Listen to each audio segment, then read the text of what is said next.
poder para os que são salvos, terça-feira. Bom, a mensagem de 1 Coríntios 1,18, ainda continuamos nesse texto, ela é clara. O significado da cruz, eu gostei muito disso, irmãos. É uma coisa óbvia, mas é interpretada a partir do próprio texto bíblico e isso faz com que ele se torne claro. E quando você tem clareza do texto bíblico, você passa a amar esse texto e você passa a ter uma compreensão e as coisas fazem sentido.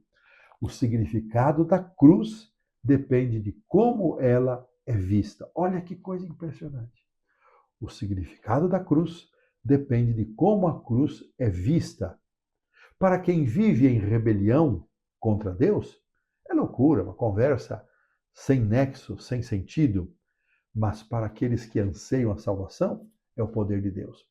Irmãos, eu já mencionei aqui em outros contextos que hoje, mesmo dentro do cristianismo, há muitos ramos do cristianismo que estão evitando falar em pecado e pecadores e cruz. As pessoas já passam uma semana tão atormentada, de muitas lutas. Aí chegam na igreja, vai lá o pastor dizer: olha, você é um pecador, você precisa da cruz. E a cruz é uma coisa, não é uma coisa bonita de se pensar, né? É um pedaço de madeira aí intercalado, e é cravo, é sangue. Então, muita gente já não está mais apresentando a mensagem da salvação. Não é só fora dos círculos cristãos, é dentro, é fogo amigo.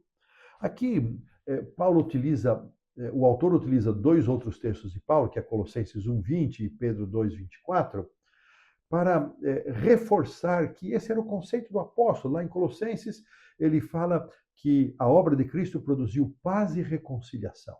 E a carta de Pedro, reforçando então a teologia paulina e a mensagem de Paulo, é que Cristo carregou em seu corpo, sobre o madeiro, os nossos pecados, fortalecendo o conceito da cruz. Como já vimos, ao pregar o evangelho é preciso evitar as palavras da sabedoria humana para que o poder da cruz não seja diminuído.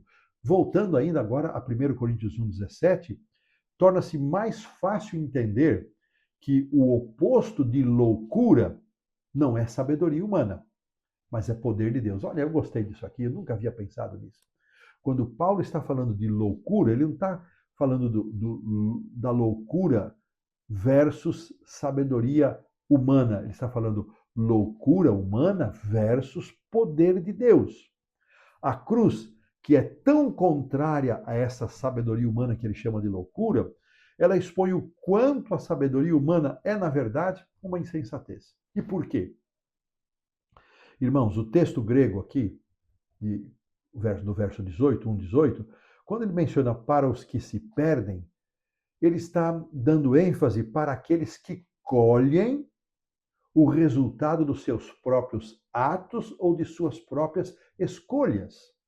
Então, quando Paulo menciona que a palavra da cruz é loucura para os que se perdem, está dizendo, olha, para quem rejeitou a mensagem da cruz. Aqui Paulo chama de loucura, não é? Essa rejeição. A palavra da cruz é loucura, mas para quem? Para quem rejeita, para aqueles que se perdem. Então, isto significa que a pessoa vai colher os resultados das suas escolhas e das suas atitudes. Deus é amor, Deus trabalha por meio do Espírito Santo para nos convencer do pecado, da justiça e do juízo. Só que Deus não força, Deus não coage, Deus trabalha, Deus age em favor das pessoas, mas a escolha deve ser respeitada. Aqui ainda, irmãos, Paulo fundamentou a sua afirmação, esta que nós estamos considerando no verso 18, ele avança, eu vou pedir para a produção colocar, que é o verso 19, que é uma citação de Isaías 29:14, que diz assim. Então, ele está dizendo, olha, a palavra da cruz é loucura para os que se perdem, mas para nós que somos salvos é o poder de Deus. E ele então, pois está escrito, destruirei a sabedoria dos sábios e aniquilarei a inteligência dos instruídos. Veja que aqui, nesta forma como está posto o verso 19, citado de Isaías 29, Deus aparece, irmãos, como sendo o agente da destruição. Isso confunde as pessoas. O que à primeira vista pareceria contradizer o orgulho autodestrutivo mencionado no verso 18. Então, o autor aqui explica: não há aqui nenhuma contradição, de forma nenhuma. Deus apenas põe um ponto final na história que foi escolhida, no caminho que foi escolhido pelas pessoas de forma livre e espontânea. Então, não é que Deus deliberadamente recusa, despreza, elimina como alguém, como se fosse uma pirraça. Não tem nada disso. Deus apenas põe um ponto final na escolha feita pela pessoa. Mas, e aqui eu achei lindo também, em contraste com os que se perdem, resultado das suas escolhas, resultado da sua rejeição, nós, os que somos salvos, ou a expressão melhor seria os que estamos sendo salvos, indica que a salvação vem unicamente de Deus. Olha que coisa linda. Se para a perdição é uma decisão individual, a pessoa tem a prerrogativa de escolher não ser salvo, mas aqueles que querem ser salvos precisam entender que a salvação vem de Deus. Eu achei isso muito lindo.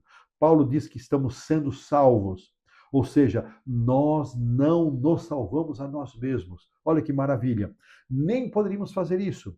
Nossa salvação, ela vem de um poder transcendental, fora e acima de nós, um poder externo. Enquanto a destruição é provocada por si mesma, a salvação só pode ser concedida pela graça de Deus, é um dom da graça. 1 Coríntios, aqui o verso 21, vai nos deixar claro, e eu vou pedir para a produção colocar esse verso também, ele vai nos deixar claro que é Deus quem salva os que creem. E loucura, nesse sentido, é rejeitar a oferta de Deus para a humanidade, a oferta da salvação. Diz assim o verso 21. Visto como na sabedoria de Deus o mundo não o conheceu por sua própria sabedoria, aprove a Deus salvar os que creem pela loucura da pregação. Olha que coisa espetacular. Então, ele está dizendo, bom, como a sabedoria de Deus foi rejeitada por conta da autossuficiência do ser humano em enaltecer a sua própria sabedoria, ou seja, aos olhos humanos, a sabedoria de Deus não tem sentido nenhum. Então, ele termina, aprove Deus salvar os que creem, e agora ele faz a aplicação à loucura da pregação. É como se ele estivesse dizendo, olha, loucura para quem? Para quem não aceita, para quem não reconhece a fonte de salvação.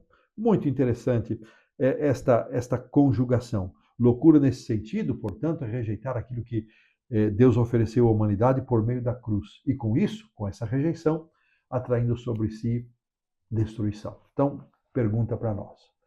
Onde estamos nós posicionados? Estamos entre aqueles que, por nosso orgulho, autossuficiência, estamos rejeitando a revelação da cruz de Cristo, da palavra de Deus? Ou estamos entre aqueles que recebem, aceitam e por isso permitem que Deus opere no seu coração? Estamos sendo salvos. É um processo, algo que vem de fora. A rejeição é estabelecida pela escolha do indivíduo. A salvação vem de Deus, vem de fora. Eu espero que você esteja nas mãos do Senhor e eu também quero estar, para que nós possamos ser salvos dia após dia até a redenção final. E desta maneira, colocamos um ponto final na lição da terça-feira.